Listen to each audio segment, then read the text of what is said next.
Lock down और mask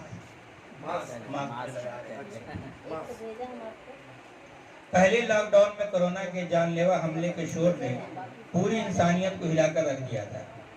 लेकिन हम बहुत सख्त जान थे। मौका मिलते ही घर से बाहर, अब पुलिस दौड़ाती तो घर के अंदर। अब दूसरे लॉकडाउन का ऐलान हुआ, वो भी इसी तरह गुजर रहा था कि तीसरे की खबर भी मीडिया में गश्त करने लगी। अब आप ही बताएं कि 24 घंटे घर के अंदर रहकर एक ही चेहरा कितनी बार देखें। इसलिए कोई मुनासिब और दमदार बहाना बनाकर निकल ही जाते, वरना हफ्ता में एक बार तो आलू प्याज और सब्जी लाने के लिए बाजार का रुख करना ही पड़ता था। घर वालों की तंबी और खासकर बेगम का हुक्म, जिनका हुक्म आखिर हुकूमत की हिदायत को थोड़ी देर के लिए नजरअंदाज किया जा सकता था, मगर पुलिस जिसका नाम सुनकर आयतल कुर्सी पढ़ना वाजिब हो जाता है, उसका ये ऐलान के बगैर मास्क लगाए बाहर ना निकले। अब कौन तीसमार खान होगा कि बगैर मास्क के बाहर निकले। शुरू में मास्क लगाने या ये कहिए कि मुंह छुपाने की आदत ही नहीं थी। घर से निकले तो मास्क लगाना ही भूल गए। कभी आधे रास्ते में उसका ख्याल आता तो कभी किसी के टोकने पर उसकी फिक्र होती, तो फिर कभी पुलिस के डंडे की याद आती तो उल्टे पांव घर आकर मास्क पहनने का अहम फरीजा अदा करते। अब तो मास्क की ऐसी आदत हो गई कि दूर से ही देखकर लोग हमको पहचान लेते, वरना शुरुआती दिनों में तो घर के दरवाजे से अनजान आदमी या फकीर समझकर टरखा दिए जाते थे। सितम ज़रबी ये कि बाजार में मास्क की वजह से हमारी उम्र के लोग हमें चचा कहकर पुकारते थे। कभी हम भी उसी उम्र के लोगों को दादा समझ बैठते थे। एक दफा एक करीबी रिश्तेदार की शादी में जहां सिर्फ 10-20 मेहमान इकट्ठा जमीन पर बैठे हुए थे, एक शख्स जो कोरोना के डर से सर पर अंगूछा बांधे और चेहरे पर मास्क लगाए मेरी आगे वाली सफ में बैठा था। हमने उसके कांधे पर हाथ रखते हुए कहा, चचा जरा आगे बढ़ें। वो मेरी आवाज सुनकर आंखें फाड़ते हुए हुआ, अबे क्या बकता है, हम तो शौकत हैं। कोरोना जैसे खतरनाक वबाई मर्ज के फैलने से सारी दुनिया में हाहाकार मच गया। हमने इस वायरस को भगाने के लिए ताली और थाली भी बजाई, लेकिन कमबख्त नहीं भागा।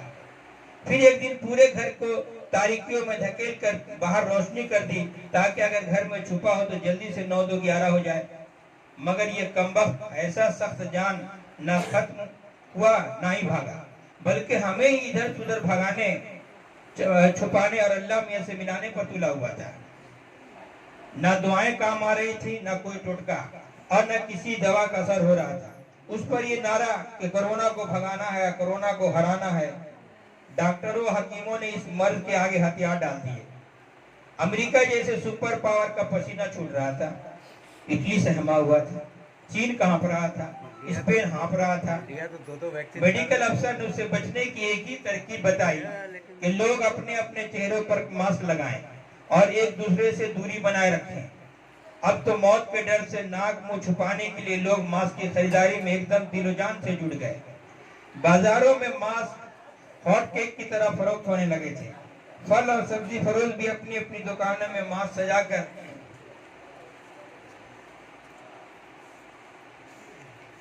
बेचते।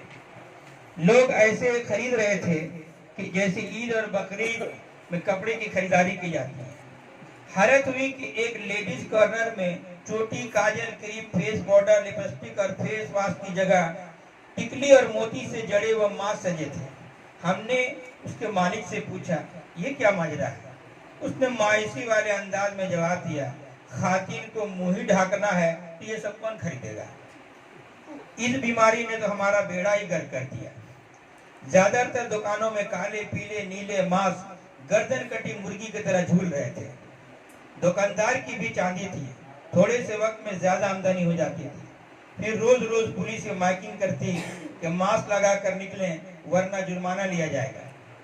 साथ ही साथ सरकारी या गैर सरकारी चैनलों में भी अवामुन्नास को मास्क लगाने और 2 गज की दूरी बनाने का मशवरा दिया जाता था।